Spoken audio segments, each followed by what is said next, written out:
रहते थे। तो यहाँ पर लिखा हुआ है 20 डेज़ अवे। हम तो अक्सर पढ़ते हैं 2 kilometres away, 40 kilometres away, 400 kilometres away, लेकिन यहाँ 20 डेज़ अवे है। तो हाँ बच्चों, कदीम ज़माने में दिन को गिन करके पैमाइश की जाती थी कि कितनी दूरी पर कोई दूसरा शहर वाक़ है।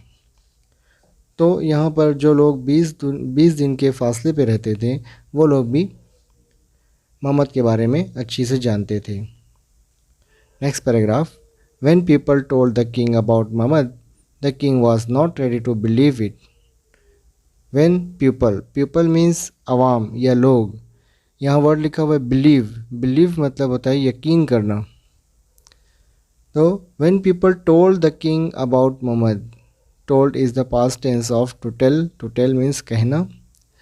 तो जब लोगों ने मोहम्मद के बारे में बादशाह से कहा, the king was not ready to believe it. To believe मतलब होता है यकीन करना, believed। तो यहाँ पर बादशाह को जब बताया गया कि मोहम्मद ने अपनी ज़िंदगी में कभी झूठ नहीं कहा है, तो बादशाह जो है इस बात पर यकीन करने को तैयार नहीं था कि ऐसा हो ही नहीं सकता कि कोई शख्स अपनी ज़िंदगी में कभी भी झूठ ना बोला हो। तो उसे इस बात पर यकीन नहीं आ रहा था बादशाह को। तो बादशाह ने कहा इस पर, bring this man to me. तो इस पर बादशाह ने कहा, bring this man to me. अभी आप देख रहे हो कि ये सेंटेंस जो है वर्ब से शुरू है। तो आपको हमेशा याद रखना है जो सेंटेंस वर्ब से शुरू होता है वो होता है इम्पेरेटिव सेंटेंस, मतलब होता है हुक्मिया जुमला। तो बादशाह ने हुक्म देते हुए कहा, bring this man to me, उस शख्स को मेरे पास बुलाया जाए। He said. So Mohammad was brought before the king. इस तरह से मोहम्मद को बादशाह के सामने लाया गया। यहाँ वर्ड है ब्रॉट, ब्रिंग, ब्रॉट मीन्स लाना। Mohammad, is it true that you never tell a lie. तो बादशाह ने मोहम्मद से मुखातिब होकर कहता है, क्या ये बात सच है कि तुमने अपनी ज़िंदगी में कभी भी झूठ नहीं कहा। मोहम्मद कहता है, यस योर मैजेस्टी। हाँ जहाँ पना, मैंने कभी झूठ नहीं कहा। And you will not tell a lie in future. और क्या तुम अब मुस्तकबिल में भी आगे भी कभी झूठ नहीं बोलोगे। मोहम्मद कहता है, नेवर योर मैजेस्टी, कभी नहीं जहाँ पना। The king looked at Mohammad thoughtfully. Be careful, sometimes we don't even know how the lie gets on our tongue. Here the word is looked. It is the past tense of to look, means तवज्जो देना या ध्यान देना।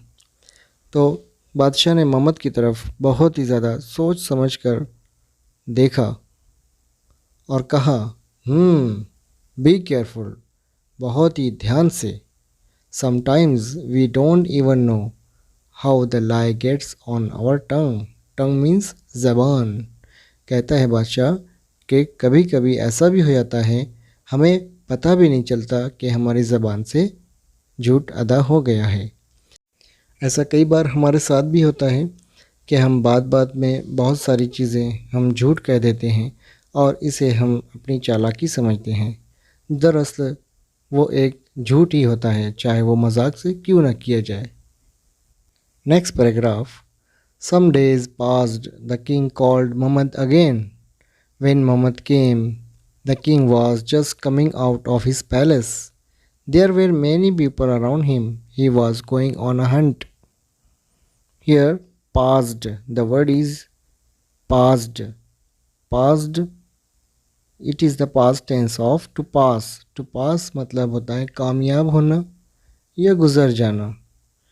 यहाँ दो meaning आती हैं इसकी, लेकिन यहाँ जुमले की मुनासबत से मीनिंग यहाँ गुज़रने के लिए आया है। तो सम डेज पास्ड, कुछ दिन बीत गए। The king called Mohammad again. Call, to call means बुलाना। तो कॉल्ड जो है पास्ट टेंस है टू कॉल का। टू कॉल मीन्स बुलाना। तो the king called Mohammad again, बादशाह ने मोहम्मद को दोबारा तलब किया। व्हेन मोहम्मद केम, जब मोहम्मद वहाँ पर हाजिर हुआ। The king was just coming out of his palace. Palace means महल। जैसे ही मोहम्मद आया, बादशाह अपने महल से बाहर निकल रहा था। There were many people around him, और उसके मुहाफिज उसके अतराफ में थे।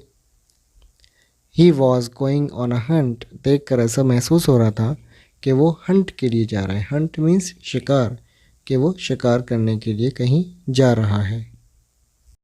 प्यारे बच्चों, आगे की जो स्टोरी है हम इंशाअल्लाह आगे नेक्स्ट पीरियड में हम इसे कंप्लीट करने की कोशिश करेंगे। आप लोग घर पर स्टडी कीजिए, इसे पढ़ने की कोशिश कीजिए, और जिस तरह से, जिस प्रोनाउंसिएशन से मैंने आपके सामने पढ़ा था, आपको भी उसी तरह से पढ़ने की कोशिश करना है। Thank you very much.